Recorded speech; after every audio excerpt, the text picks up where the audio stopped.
नमस्कार प्रिय मित्रों, मैं आचार्य घनश्याम शरण एक बार पुनः आपका स्वागत करता हूं अपने YouTube चैनल पर। और आज हम पुनः उपस्थित हुए हैं भगवान के एक प्राण प्यारे भक्त की गौरव गाथा सुनने के लिए। इन महान भक्त का नाम है श्री दिवाकर जी। श्री दिवाकर जी का जन्म राजस्थान प्रांत के देवासा नामक जगह हुआ था। बचपन से ही भगवत भक्ति के संस्कार दादा दादी के माध्यम से इनके अंदर भी उत्पन्न हो चुके थे। इनके दादाजी का नाम सेठ कर्मचंद था, भगवान के भक्त थे और इनकी दादी भी भगवान की भक्ति में संलग्न रहा करती थी। संतों की सेवा इनके घर में आए दिन होती रहती थी। धीरे धीरे दिवाकर जी भी बड़े हुए।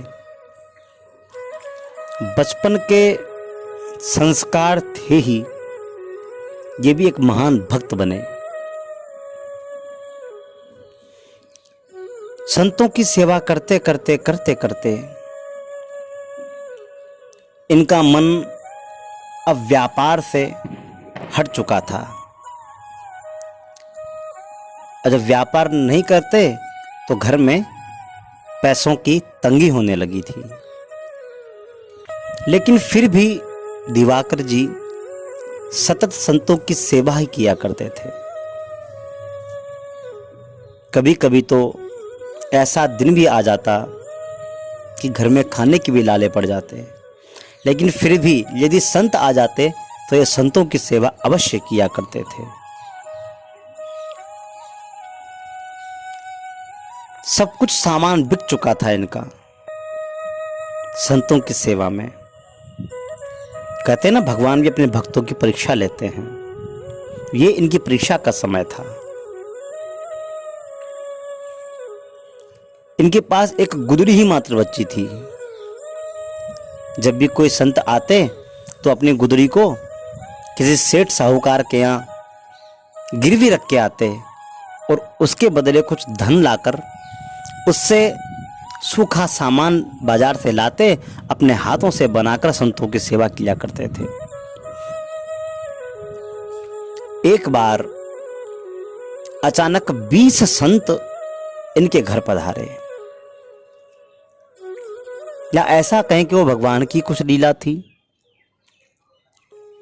अपने भक्त की परीक्षा के लिए ये पुनः किसी साहूकार के यहाँ गए और अपनी गुदड़ी इन्होंने गिरवी रखी, वहां से सामान लेकर आए, संतों की सेवा की।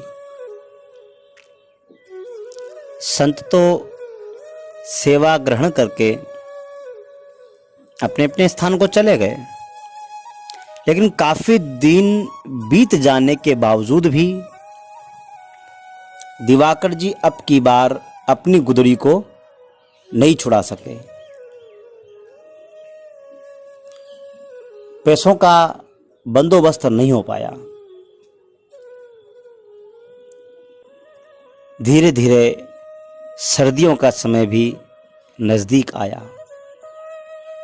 खूब ठंड पड़ने लगी। दिवाकर जी उस साहूकार के पास गए कि भैया हमारी गुदड़ी दे दो 4-5 महीनों के लिए, एकमात्र मेरे पास इस गुदड़ी का ही सहारा है, मुझको बहुत सर्दी लगती है। तो सेठ ने इनसे सीधे मुंह बात तक नहीं की। सेठ ने इनसे सीधे मुंह बात तक नहीं की और इनको वहां से भगा दिया कि यदि तुमको अपनी गुदड़ी चाहिए तो पहले पैसे जमा करो। ये एक पेड़ के नीचे जा करके, ठंड तो लगी रही थी लेकिन फिर भी इनकी जिह्वा से सतत भगवान का नामोच्चारण होता रहता था। ये वहां जाकर कीर्तन करने लगे। ठंड से कांपते हुए कीर्तन जब करने लगे, भगवान को दया आई और वो आकर के रात्रि में चुपचाप भगवान ने इनको एक नई रजाई ओढ़ा दी। प्रातः काल जब हुआ तो उधर से वो सेठ निकला। उन्होंने इनके पास नई रजाई देख करके इनको खूब डांटा, फटकारा। इनको ढोंगी, मेरे पैसे चुकाने के लिए तेरे पास धन नहीं है? अपनी तूने गुदड़ी मेरे पास किराए पर गिरवी रखी हुई है और यहां तू नई रजाई ओढ़ के बैठा हुआ है, तो पक्का ढोंगी है। और गुस्से में आकर उस रजाई को लेके वो साहूकार चला गया। दिवाकर जी क्या करते, भक्त हृदय थे, कोई विरोध नहीं किया। अगली रात्रि को पुनः उसी प्रकार कीर्तन करने लगे। भगवान ने आकर पुनः उनको नई रजाई प्रदान की। अगले दिन वो सेठ पुनः आया, उसने फिर नई रजाई देखी तो आग बबूला होकर पुनः श्री दिवाकर जी के पास गया। देखो ढोंगी, बता तुझे ये रजाई वापस कहां से मिली? इतने पैसों तेरे पास हो नहीं सकते कि तू रोज नई नई रजाई लाकर ओढ़े।